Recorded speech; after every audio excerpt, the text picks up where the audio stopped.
Hey viewers, welcome to another game of the Casual Pro Gamer. Today we are doing a Cassiopeia game, and Cassiopeia is going to do the all over the place style play, kind of a roam style I guess. She's going to obviously start off in mid against Rise, and yeah, according to the email that came with this one, it is going to be a roaming Cassiopeia. Well, not entirely roaming, of course. As I said, she is going to start off in mid, but Cassiopeia can gank lanes pretty easily after she has some movement speed going, of course. Because you need boots level 2 at least to start this kind of a tactic. So it seems that the enemy team is coming in for yeah, a flank here. They're going to probably walk around all of this and then try to get in the jungle over here, or maybe they're just trying to get the guys doing the double golems. No, they're going to try to get over here, and yeah, they get spotted immediately. So this guy, yeah, he already selected a skill that is not smart, and here you saw why. If he got caught there, his Mystic Shot wouldn't have done anything. He would have needed the Arcane Shift to get out of that. And that's why you don't pick a skill until the last possible moment. And you will see that on this guy. I knew that. I didn't know he did it in this game, but he most of the time does that, because that is just the way to play. He can now choose between the slow, which is excellent of course, or the high damage thing, and both of them are pretty good. But yeah, obviously you want the Q normally to start off, but if you need the slow for some reason at level 1, then yeah, you're kinda screwed if you took it if you took the other one. So yeah, up against Rise here, as I said, and yeah, fortunately they didn't lose anything there to that that early invade from the enemy team. Enemy team didn't even take one of the jungle minions. Would have expected them at least to want something out of that, but apparently not. So it seems that Lee Sin was going aggressive there, and what the hell is this guy doing? He is really not paying attention. Huh. So we saw the Lee Sin run all the way over here, because we could he could see that as well, and then he goes to check over here where he already had vision. I don't know, it's just kind of random to me. So we are currently at 7-7, both starting off with the boots and potions. And this is once again a ranked match for those of you interested in that. I know some of you are, so just mentioning it for those of you who are interested. Whenever I know that, I mean, I don't know that all the time, but yeah, well, it's just that if I know, then you will know. So a little bit of a trade going on there, and yeah, in the top lane there's also some trading going on. For some reason tanking all of the minions there, going to about half health. And yeah, they saw her because of this ward. So lots of damage going on from both teams, and is he going to get out? Yes, he is. So the slow going off, and that is good enough to keep him alive. And let's see the first blood. I don't know where the first blood went down. Oh, over here.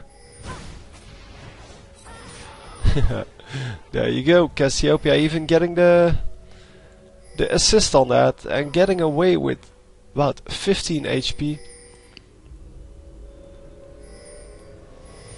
If she indeed got away, I wanted to say, but I was too much waiting for that Malphite to get in that bush, but he was too late by a few seconds. And all is well again. So yeah, lots of aggression in this early game. And because there is no one top, Vladimir has the possibility to push the lane and to just do some damage to the turret. Not doing a whole lot of damage to the turret, instead deciding to go for the minions. And that is a good choice, of course. Riven can, however, use this to her advantage by keeping the lane in her pushed up, well, to her side of the map. But she's not going to do that. She is just going to let everything reset to the middle of the lane. And it seems that Vladimir had a teleport. We don't see teleport a whole lot. It does work, of course, but it only works in top lane. That's one. But it should be used for assisting in dragons and things like that. And yeah, the convention nowadays, I guess the meta nowadays, is to go for dragon after you get a kill, not as a power play. So not by pulling your top laner to the bottom and then going for a 4 versus 5. No, you normally get a kill somewhere on the bottom lane or on the mid lane, or in the jungle, and then go for the dragon afterwards. So, seeing it that way, the dragon wouldn't be, or would serve a different purpose. It wouldn't be as much of a target as more of a reward for getting ahead in the game. Because all the time, or every time you get ahead in the game, you're allowed to take this objective, and it is well, it's a better thing to have than what we had last or yesterday. Yesterday we had a 3 versus 5 where the 5 obviously got every dragon and therefore was still ahead in gold, even though there were about 15 kills behind. And that is of course something that is undesired, because the best team wasn't going to win at that point. But yeah, eventually they turned that around and they actually won a 3 versus 5, and that was pretty impressive. For those of you wanting to see that, and if you haven't seen that yet, it is a really good game. It is the Fizz game that I put up yesterday. It has 2 pentakills in it, so it is pretty good. In a 3 versus 5, 2 pentakills, yeah, that is pretty epic. So anyhow, the middle lane is kind of, yeah, it's kind of push it this way, and then the other guy comes in and pushes it the other way. So there's not a whole lot of real tactics going on there. No, nobody really caring about keeping the lane in middle or ganking or anything else. It's just a matter of, well, it's my turn now to push this lane, or it's your turn. Because after she gets this, she's going to go ahead and do something else. In this case, go for the raids, which is of course a really good thing to do, and misses one of them. So yeah, the new wave does come in, and he is going to attempt to queue over, but there's only one minion remaining, saying, "Ah, shit man, they counter-jungled me." So yeah, Cassiopeia was spotted going out of the lane, and she is attempting to gank the bottom lane. There is no ward, and top lane gets another kill, but doesn't really matter. Come on, yes! So even though they spotted her, the moment she came in and even pinged the minimap, still nothing happening. Nothing happening in the reaction of the enemy team. So, and as I said, as soon as you get a kill, you get the dragon, and that's exactly what's going to happen here. So, Rice is again pushing this lane, but he is too afraid. He knows there are several people missing, including the mid laner, and lots of damage going off on this guy. But they do grab the dragon, putting them 1,000 gold more ahead, and they are currently about 2,500 ahead. No, 1,500 ahead. No, that's not true. Come on. It's 2,500. Duh. So 2,500 gold ahead, which is a pretty big deal. Well, the 3 kills would result in about 1,000 gold. The dragon would result in 1,000 gold, and then all of the assists, of course, take it a little bit further. Maybe even the amount of minions. Seems that Corki is doing very well, though. Corki is about level with Cassiopeia. And Rice is significantly lower than that, even though Cassiopeia hasn't been in the lane at all. So another ward spotting her. They need to buy in oracles, man. But yeah, Riven is just going aggressive on this, and is Cassiopeia actually going to manage to pick this up? Yeah, the ultimate good enough to make this work. Ultimate plus the slow was always going to hit him. And of course the ultimate does quite a bit of damage too, so that helps. Mid lane once again getting pushed by Rice. And Rice is not doing anywhere near a good job of denying experience and gold to this Cassiopeia, because she is still ahead in minions, even though she has ganked top lane and bottom lane. Yeah, plus, yeah, she hasn't been in the lane a whole lot. Let's just call it that. And yeah, of course, it is rather difficult to deny the. Oh, that's only 2 minions out of whole minion wave. Okay, but she's going to pick up 4 here. So this time, actually checking whether she had everything. Wow, that Rice does a lot of damage. That was 1 spell. Oh no, 2 spells. Okay, I was wondering about that. But still, Rice should do a lot of damage, because that's how he's built.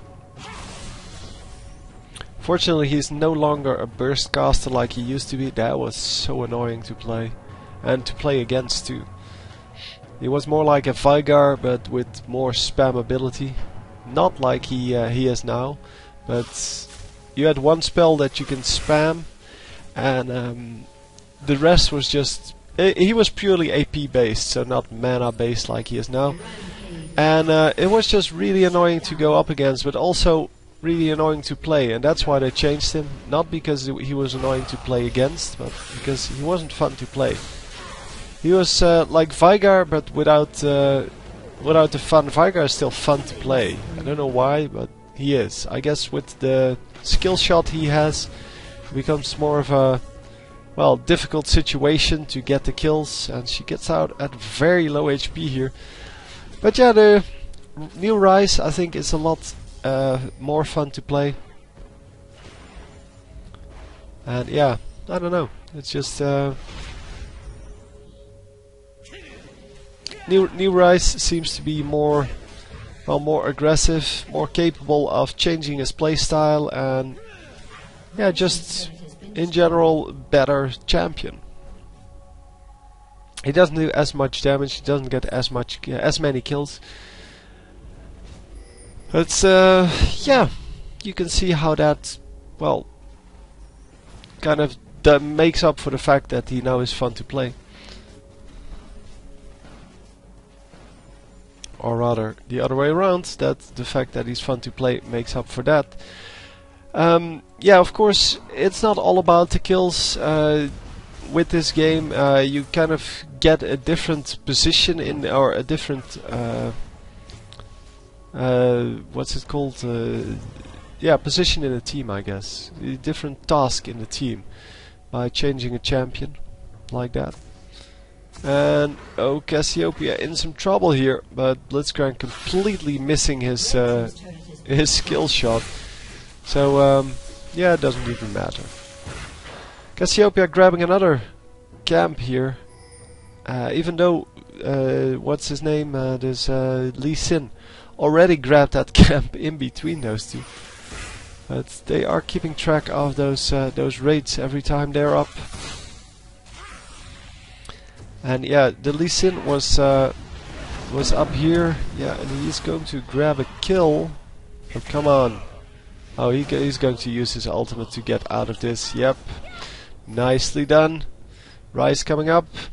Is Riven going to get out of this? I have to wonder here. Because this is going to be close for her. Nope. Nope, nope, nope. Oh wow, the shield coming up just in time. Wow, that was so lucky. Well, maybe not so much luck. Oh, hang on. Maybe not so much luck, but more of a skill.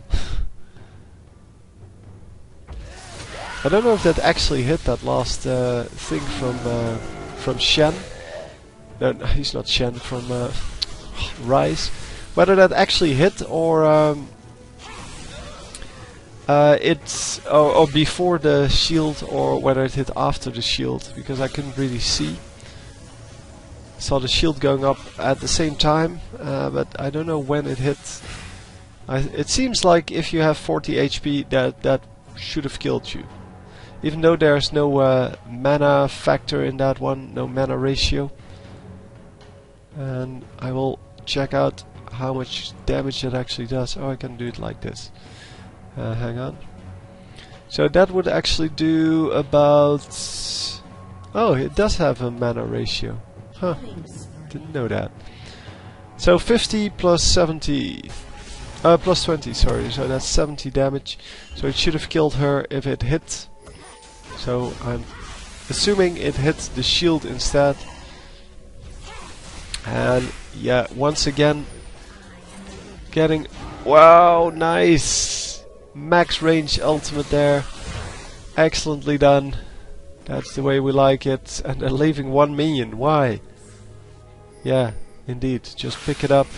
Lee Sin is there all the time, so that's why you pick it up.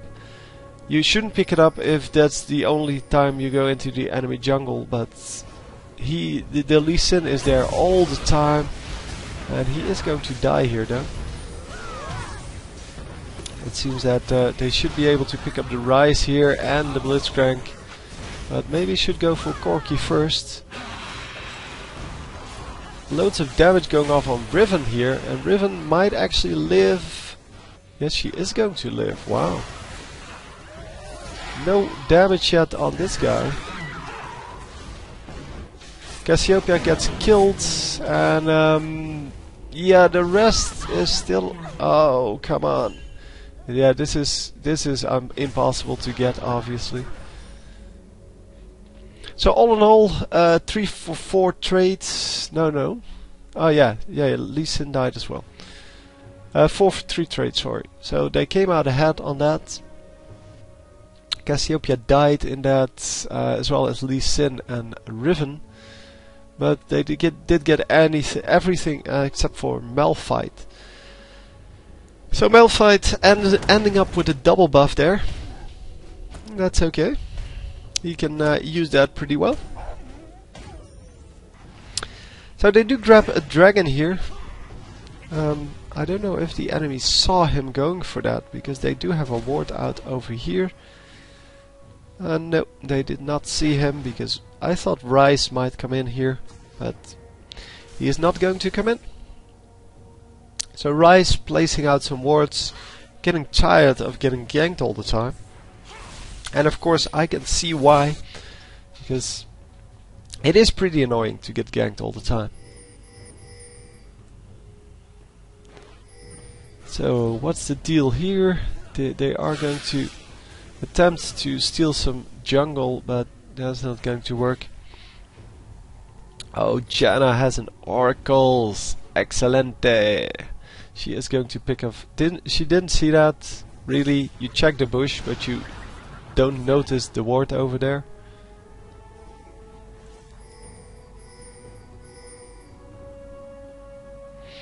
So yeah, blue buff is up, and yeah, You didn't spot that? Okay, finally she sees it. Oh, nice dodge there. She knew that was coming. That's why she backed off all the time after hitting. But anyhow, yeah, she missed this ward, and that's kind of disappointing. As it means that Lee Sin will have a harder time getting that. And yeah, this Blitzcrank, not really the best Blitzcrank in the world there. Again, missing an easy grab. He started off with with Tear of the Goddess. Ouch. So even in 1600, 1700 ELO, I don't know where he is at this in this game, but somewhere between the two. People still go crazy builds on champions, so it's not going to stop just because you get out of the ELO hell that is supposed to be between, let's say, everything. Yeah, everything between like 800 and 1350, 1400 maybe. People are still going to do crazy stuff. So lots of damage going off on every champion here, except for their old red team champions. And oh, Cassiopeia, yes, nice, double kill. And she isn't in the lane again. Oh, that's already a surrender. Wow, that was a quick game. 23 to 8, so I guess, yeah, it's a legit surrender. 10k gold ahead. And yeah, you can see that all of these gold amounts are so high compared to the opponents. And yeah, this is all like 4,500-ish. And the Blitzcrank, yeah, because he built that... oh man, the Tear of the Goddess first, that is just such a bad start item as a support. He only has 3,000 gold. And of course I know they missed some dragons, but still, you're 2,000 gold behind this Janna. And Janna, yeah, she could afford to go for an Oracles, and she could afford to go for the wards that are on the map. And Blitzcrank really couldn't afford anything. So, anyway, hope you enjoyed, and I will see you next time. GG.